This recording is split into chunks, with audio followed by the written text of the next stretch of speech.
আজকে আমি সত্যিই ভীষণ খুশি, কারণ ২ চুলায় রান্না করার অভ্যাস আমার বহু বছরের। কিন্তু ঢাকায় আসার পরে সাপ্লাইয়ের গ্যাসে ২ চুলা সেট করার পর থেকে আমার ২ চুলার মধ্যে সাপ্লাইয়ের গ্যাসের সাপ্লাই হয় না। সেই জন্য একটা চুলা কিনেছি সিলিন্ডারের গ্যাস ব্যবহার করে রান্না করার জন্য।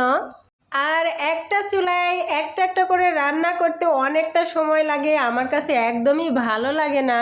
সেই জন্য আমি সাপ্লাইয়ের গ্যাসের চুলাগুলো বারবার করে অন অফ করতে থাকি আর বারবার করে আমি হতাশ হই। কিন্তু আজকে আমি চুলা অন করার পরে দেখতেছি শাঁ শাঁ করে গ্যাস আসতেছে।